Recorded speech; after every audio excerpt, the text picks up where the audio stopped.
Today, I will share with you an unsettling case that unfolded in Seoul, South Korea.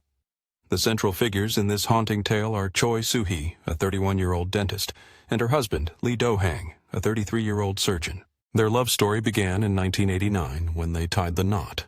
Following their marriage, they opened a dental clinic together, with Choi Soo-hee immersing herself in the family business. The clinic flourished, marking the beginning of a prosperous chapter in their lives. In 1993, the couple welcomed their precious daughter, Lee Hwa-young, into the world. The family of three resided in apartment 708, on the 7th floor of a bustling building in Bulgwangdong, Seoul. Allow me to paint a picture of their apartment layout for you. Upon entering, one would step into a welcoming foyer. To the left, a utility room stood adjacent to the kitchen, followed by the cozy living room. On the right side of the hallway lay the second bedroom, often left unoccupied, a silent witness to the family's dreams and struggles. Just off the foyer, the master bedroom awaited, a sanctuary where the family would share their nights. By 1995, the couple, Choi Soo-hee and Lee Do-hang, had been married for 6 years, and their daughter, Lee Hwa-young, was just 2 years old. At that time, Lee Do-hang was diligently securing financing to establish a private cosmetic surgery hospital. He was preparing for its grand opening, envisioning a future filled with success. Their family life appeared promising, radiating potential and hope. Yet, on the fateful day of Monday, June 12, 1995, an unexpected tragedy would alter their lives forever. A plume of white smoke began to rise ominously from a residential building in Bulgwangdong. A vigilant security guard, sensing something was amiss, rushed upstairs to investigate. He discovered the smoke emanating from apartment 708 on the 7th floor. As he approached the door, he knocked frantically, but silence met his urgent pleas. The door was locked from the inside, a foreboding sign that trouble was brewing within. Realizing the gravity of the situation, the guard immediately contacted the fire department. Within 10 minutes, firefighters arrived on the scene, ready to confront the flames. Upon entering apartment 708, they were met with a fierce blaze consuming the master bedroom. The middle section of the wardrobe was engulfed in flames. The clothes inside had been reduced to ashes, and the bed sheets near the wardrobe were scorched black. The wallpaper, once vibrant, hung in tatters, burned and peeling. The firefighters sprang into action, quickly extinguishing the flames and gaining control of the raging fire. After battling the blaze, the firefighters meticulously inspected the apartment for any further dangers. One firefighter cautiously entered the bathroom to assess the situation. What he found there would haunt him forever. The bathtub was filled with water. Inside that water lay the lifeless bodies of a woman and a young girl, both tragically deceased. Faced with such a harrowing sight, the firefighters swiftly contacted the police, their hearts heavy with the weight of the discovery. Inside the bathtub lay the lifeless bodies of a woman and her young daughter, a scene that struck the firefighters with an overwhelming sense of tragedy. Faced with such a harrowing discovery, they swiftly contacted the police, igniting the investigation into this heartbreaking event. The police swiftly dispatched officers to the scene, cordoning off the area to begin a meticulous investigation. The lifeless body found in the bathroom belonged to Choi Soo-hee, a 31-year-old dentist. Tragically, her 2-year-old daughter was also a victim, discovered face down in a water-filled bathtub. Choi Soo-hee's upper body was revealed to be unclothed, save for underwear that had been pulled down to her knees. Minor scratches marred her neck and arms, but it was the clear ligature mark around her neck that told a grim story. Notably, she was wearing contact lenses at the time of her death. Her daughter lay face up in the bathtub, dressed in a short-sleeved shirt and a diaper. Disturbingly, the child exhibited evident signs of strangulation, yet there were no other visible injuries on her small frame. The autopsy results confirmed the harrowing truth. Choi Soo-hee had not been sexually assaulted, and both victims had succumbed to asphyxiation. The evidence pointed unmistakably to homicide. As investigators scoured the crime scene, they uncovered several household items that painted a picture of the family's last moments. Unwashed dishes sat neglected in the kitchen sink, a baby bottle rested on the dining table, and a pair of Choi Soo-hee's glasses were found on the bathroom vanity. In the master bedroom, her wallet was discovered, containing 518,001 won.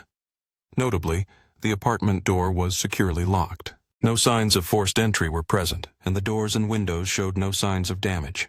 A thorough search revealed no evidence of a struggle, and apart from the family's fingerprints, not a single foreign fingerprint or weapon was found within apartment 708. There were two potential routes leading to apartment 708 from outside the building. The first required passing through a security office. The police promptly interrogated the security guard on duty that day. He asserted with certainty that no strangers had entered the building. The second route was through an emergency exit on the first floor, yet this was blocked by steel mesh and securely locked, making any outside entry impossible. While the investigation unfolded, Choi Soo-hee's husband, Lee Do-hang, returned home upon receiving the devastating news of his wife and daughter's murder. Overcome with grief, he eventually calmed enough to provide the police with an account of his whereabouts on that fateful day. He explained, "Today marked the grand opening of my private hospital. After having breakfast at 7 a.m., I departed for the hospital alone.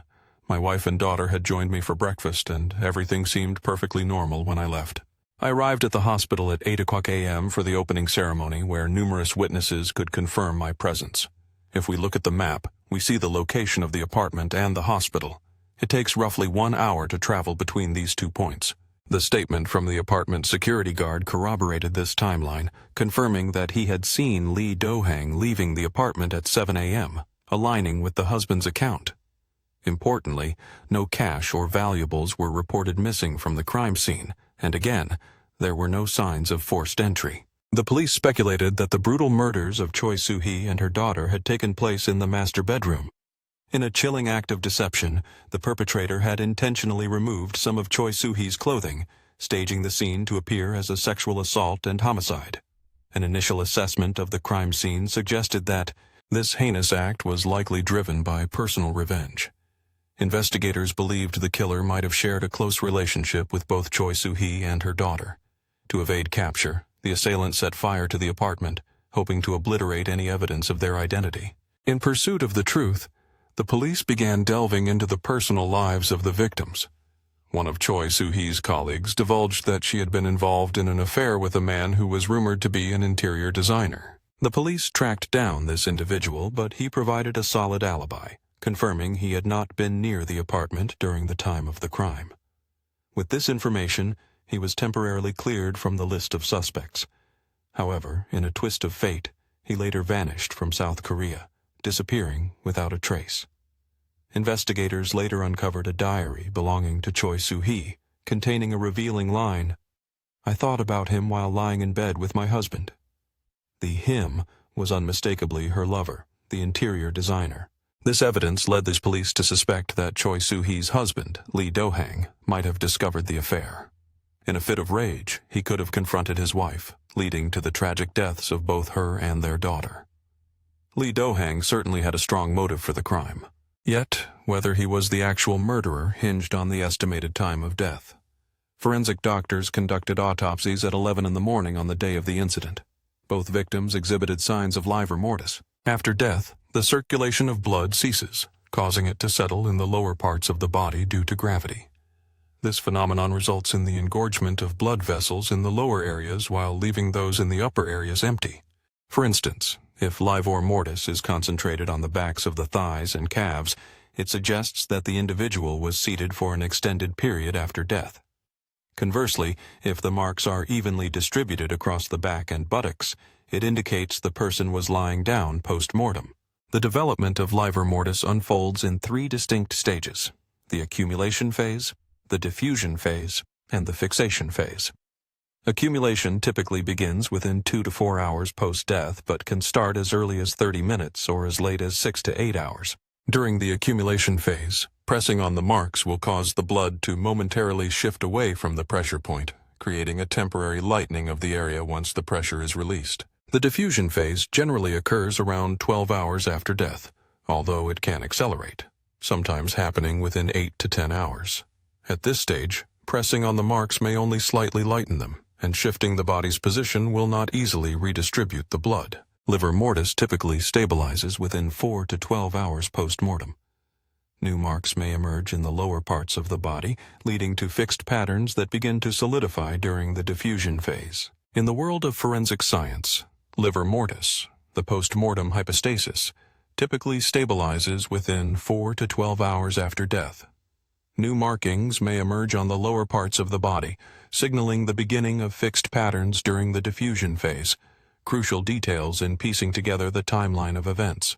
Hemoglobin pigment began seeping into the tissues of Choi Soo-hee's body by the second day after her death. This unsettling process intensified, as the hemoglobin not only infiltrated tissue spaces, but also penetrated individual cells. When Choi Soo-hee was discovered, she lay face down in the bathtub, her body marred by the prominent livor mortis that marked the front of her form. Notably, there were scratches on her right thigh, suggesting a struggle had taken place. From these chilling observations, forensic experts estimated her time of death to be 6 to 8 hours before the autopsy. This grim timeline indicated that she had likely succumbed early in the morning. On the day of the incident, that window of time fell between 3 o'clock a.m. and 5 o'clock a.m. Following her death, Choi Soo-hee's body would have gradually entered rigor mortis, a state where the muscles stiffened, slightly contracted, and joints locked in place. As a result, her mouth would have become difficult to open, and her limbs would have been rendered immobile. This process typically initiated within 3 to 4 hours after death, predominantly affecting areas from the head to the wrists and ankles. Eventually, rigor mortis began to dissipate. This softening of the body occurred between 24 and 48 hours after death, restoring some flexibility. In Choi Soo-hee's case, her finger joints remained stiff, indicative of the rigor mortis at the time of examination. The estimated time of death was narrowed to a range of 6 to 12 hours prior, placing it between 11:30 p.m. on June 11th and 5 o'clock a.m. on June 12th. During the autopsy, forensic experts unearthed approximately 480 grams of undigested stomach contents. Among these remnants were seaweed soup, rice grains, and cabbage, all consumed the previous evening.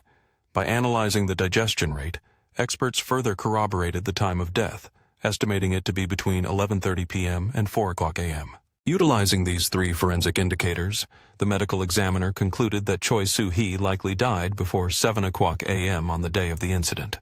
At that hour, her husband, Lee Do-hang, was still at home, presenting him with the opportunity to commit the crime. In the wake of this revelation, police swiftly brought her husband, Lee Do-hang, to the station for questioning. He claimed ignorance of his wife's affair, which had unfolded a month prior to the tragedy. Lee Do-hang recounted that he had met the interior designer who was involved with his wife, mistakenly believing the man to be merely a friend, and thus he had paid little attention to their relationship. As the investigation progressed, police thoroughly searched Lee Do-hang's belongings. In a startling find, they discovered a slip of paper tucked into the pocket of his sweatpants. This note contained a list of several movies and video rental stores. Among the titles was Single White Female, a 1992 American psychological thriller featuring a woman who committed murder and concealed the body in a bathtub, an eerie similarity to Choi Soo-hee's case. When confronted about the film, Lee Do-hang insisted he had never watched it and was completely unaware of its storyline. In pursuit of answers, police visited the video rental store noted on the slip of paper, seeking further connections to the chilling events. The investigation took a significant turn when the police received the store's rental records, revealing that Lee Do-hang had rented the film Single White Female on February 28, 1994, well over a year before the tragic incident occurred. He returned the movie just 5 days later. Further scrutiny unveiled a pattern. Lee Do-hang frequently rented films, prompting the police to broaden their search to nearby rental establishments. 8 months after his initial rental, Lee Do-hang returned to a different video store where he rented another movie. This time, he held on to the film for an unusually extended period before finally returning it, raising suspicions among investigators. The police speculated that Lee Do-hang might have been studying the crime methods portrayed in these films. Despite his claims of never having watched Single White Female, the truth loomed ominously, suggesting he may have viewed it multiple times. As the investigation deepened, authorities delved into Lee Do-hang's personal relationships. What they uncovered was startling. He had a notably contentious relationship with his mother-in-law, characterized by strained interactions and frequent disagreements. Known for his introverted nature, Lee Do-hang rarely retaliated when insulted, leading investigators to theorize that he had long suppressed his anger. On his right arm, 3 crescent-shaped marks were discovered, igniting further speculation among the authorities. They theorized that during the murder, Lee Do-hang had strangled Choi Soo-hee from behind, and in her desperate struggle for life, she had clawed at his arm, leaving the distinctive nail marks. Lee Do-hang, however, vehemently denied the allegations. While he acknowledged that his relationship with Choi Soo-hee's mother was fraught with tension and that arguments had occurred, he insisted that these disputes were not severe. In a desperate attempt to explain the marks on his arm, he recounted a family trip to Guam 2 weeks before the incident. He claimed the marks had appeared after his wife and daughter's deaths when he returned home. Upon his return, police prevented him from entering the home, striving to preserve the integrity of the crime scene. Overcome with emotion, Lee Do-hang struck the wall repeatedly, gripping his right arm tightly with his left hand, insisting that it was this action that had caused the nail marks. During questioning, the police inquired about his breakfast on the morning of the incident. He claimed he had consumed bean sprout soup. However, forensic examination later revealed no traces of bean sprouts in Choi Soo-hee's stomach, undermining his alibi. In a bid to clear his name, Lee Do-hang voluntarily agreed to undergo a polygraph test, which the police readily accepted.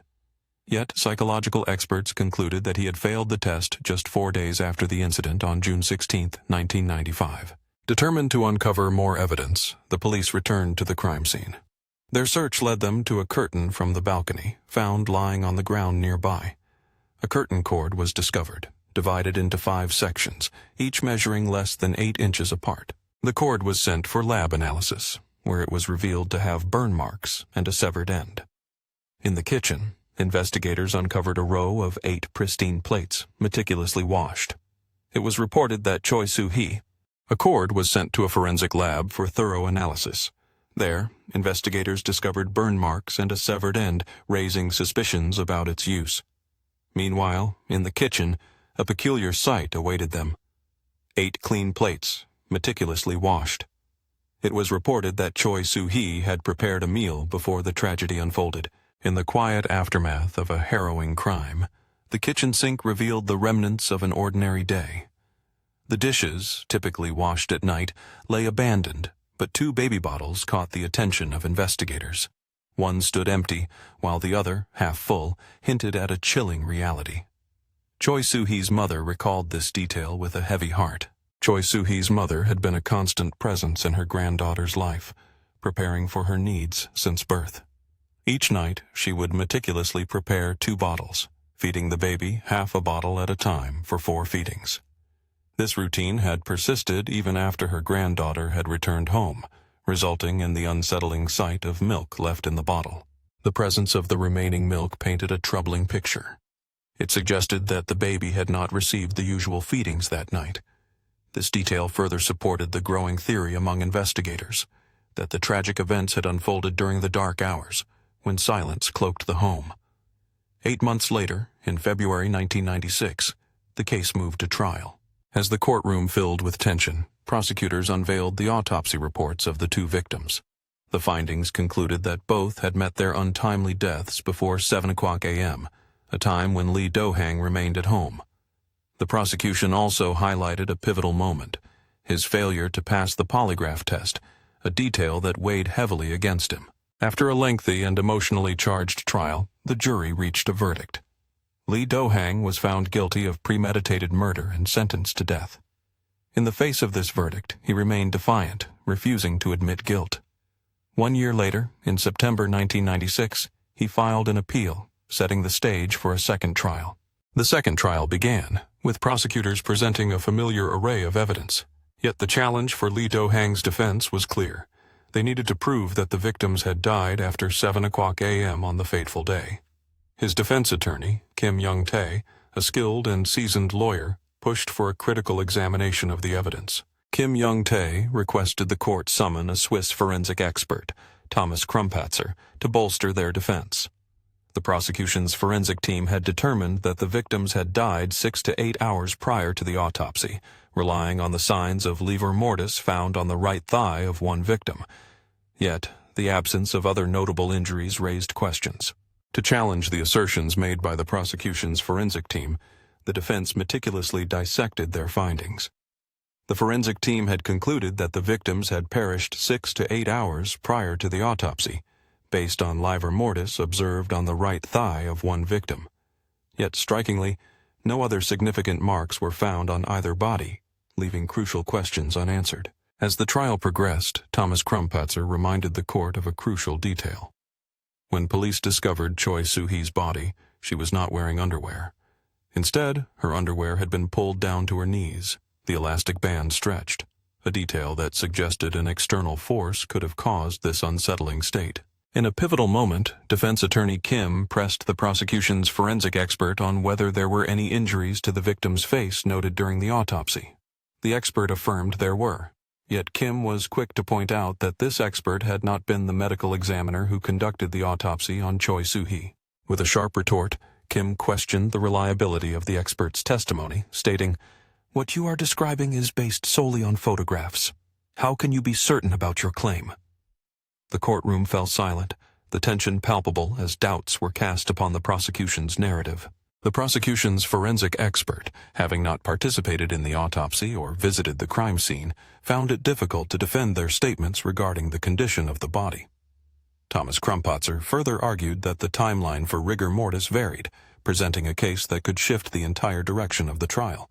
The prosecution's reliance on the condition of the bodies to estimate the time of death was fraught with potential errors. Choi Soo-hee and her daughter had both been submerged in water post-murder, and the water temperature played a crucial role in how their bodies would react. Higher temperatures hasten the onset of livor mortis, yet the prosecution's medical examiner overlooked this critical factor when evaluating the rigor mortis. Swiss forensic expert Thomas Krumpatzer noted that Choi Soo-hee may have consumed breakfast, likely seaweed soup, around 7 o'clock a.m. that morning. The absence of bean sprouts in her stomach, he argued, was not definitive proof of her eating habits. Defense attorney Kim contended that the initial autopsy report was flawed, arguing that Choi Soo-hee's time of death could not have been before 7 o'clock a.m. Instead, he maintained it occurred sometime between 8 o'clock a.m. and 9 o'clock a.m. Choi Soo-hee's mother took the stand, revealing that her daughter was nearsighted. She explained that Choi Soo-hee had a pair of regular glasses and contact lenses, typically wearing the lenses during the day for work and switching to glasses at night. The fact that Choi Soo-hee was found wearing her contact lenses strongly indicated that her murder occurred during daylight hours on the day of the incident. The building's security guard discovered the fire at 9 o'clock a.m. and promptly called emergency services. In a bid to reconstruct the events, the defense conducted a simulation based on the fire's intensity and the timing of white smoke billowing from the apartment. They painstakingly modeled the apartment's layout in an open space, mimicking the master bedroom's setup. When they ignited a wardrobe within the simulated bedroom, it took a mere 10 minutes for smoke to become visible through the window. The defense concluded that the fire likely started between 8 a.m. and 9 a.m. At that critical time, Lee Do-hang was at the opening ceremony of his hospital, fortified by a strong alibi. Adding to the complexities of the case, 2 baby bottles were discovered on the kitchen counter, with dried milk residue clinging to the bottom. The prosecution speculated, drawing from Choi Soo-hee's usual feeding schedule, that she had failed to feed her daughter at 6 o'clock a.m.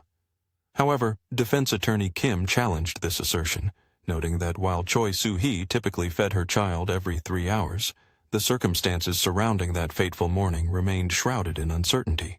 In the courtroom, the prosecution cast doubt on the routine of Choi Soo-hee, suggesting that her feeding schedule might have been erratic, dependent on various circumstances. They proposed that she could have fed her child only when the baby cried, rendering any attempt to establish the time of death through this behavior wholly unreliable. Amidst the tense atmosphere, the prosecution asserted that Lee Do-hang harbored a clear motive for murder, fueled by rage upon discovering his wife's affair. Yet, defense attorney Kim refuted this claim, labeling the motive as speculative at best. He posed a critical question. If Lee Do-hang had intended to kill his wife, why would he also endanger their 2-year-old daughter? Furthermore, he maintained that Lee Do-hang had been blissfully unaware of Choi Soo-hee's infidelity. In the wake of the tragedy, police canvassed the neighborhood. Some neighbors reported hearing heated arguments and violent exchanges between a couple in a nearby apartment, raising further questions about the events leading up to the incident. The atmosphere surrounding apartment 708 was eerily calm, with no unusual noises betraying the horror that had unfolded within its walls. The prosecution painted a chilling picture, claiming that Lee Do-hang had wielded a curtain cord, approximately 90 centimeters long, comprised of 3 thin strands and tied with 5 small knots, as the murder weapon. They suggested that the marks on Lee Do-hang's right arm were indicative of his wife's desperate struggle against him. However, the defense attorney, Kim Young-tae, countered this assertion, arguing that if Choi Soo-hee had been strangled from behind, her instinctive reaction would have been to grasp the cord itself, rather than clutching her attacker's arm. Moreover, if the cord had indeed been used to strangle Choi Soo-hee, the absence of corresponding ligature marks on her neck raised further questions. This critical detail was notably missing from the autopsy report, casting doubt on the prosecution's theory. Investigators noted that there were two primary routes leading to apartment 708. One of these routes passed through a security guard station, yet the guard reported no sightings of suspicious individuals entering or leaving the building during the crucial time. The second route, an emergency exit, was locked and inaccessible, leading investigators to initially dismiss the possibility of an external intruder. However, the defense introduced a compelling alternative: a third route behind the security station, a barrier-free ramp for individuals with disabilities. If the perpetrator had entered through this unmonitored path, they would have easily evaded the guard's gaze. In a daring move, the attorney personally tested this route and successfully accessed the apartment without detection. With this revelation, the defense contended that the true killer was someone other than Lee Do-hang. During the initial trial, the court ultimately determined that the evidence against him was insufficient for a conviction. As a result, the court declared him not guilty, leading to his release. Outside the courthouse, the verdict ignited a firestorm of public interest and heated debate across South Korea. Many were outraged, convinced that Lee Do-hang was indeed the man responsible for the brutal murders of his wife and daughter. 2 years later, on November 13, 1998, the Supreme Court of South Korea took a shocking step, overturning the not guilty verdict and ordering Lee Do-hang to be detained, pending a retrial. As time dragged on, the case became ensnared in a web of prolonged legal proceedings. 8 years after the tragic events, in February 2003, the Supreme Court retried the case, spurred by fierce debates between the prosecution and the defense. The court ultimately ruled that establishing a motive for the defendant proved to be a formidable challenge. The prosecution's forensic experts' assumptions regarding the victim's time of death were deemed inadequate to substantiate a conviction. Much of the evidence presented relied on speculation regarding criminal intent. Furthermore, the possibility of a third-party perpetrator could not be entirely dismissed. Consequently, the court concluded that the evidence presented fell short of the threshold required for conviction, leaving a cloud of reasonable doubt hanging ominously over the case. In the end, the shadows of uncertainty loomed large, as the court found itself unable to deliver justice in the face of unanswered questions. In a shocking turn of events, Lee Do-hang was acquitted once more, exposing disturbing potential flaws in the investigative reports prepared by South Korea's forensic community. These findings were called into question by foreign forensic experts, casting a long shadow over the credibility of the prosecution. In the aftermath of the case, the South Korean government launched initiatives aimed at enhancing its forensic science technology. The controversy surrounding the case ignited a decade-long debate, with many believing that Lee Do-hang, a skilled surgeon armed with substantial medical knowledge, had exploited the system. Rumors circulated that Lee Do-hang had rented crime-related films on 2 occasions, studying methods to commit the perfect crime.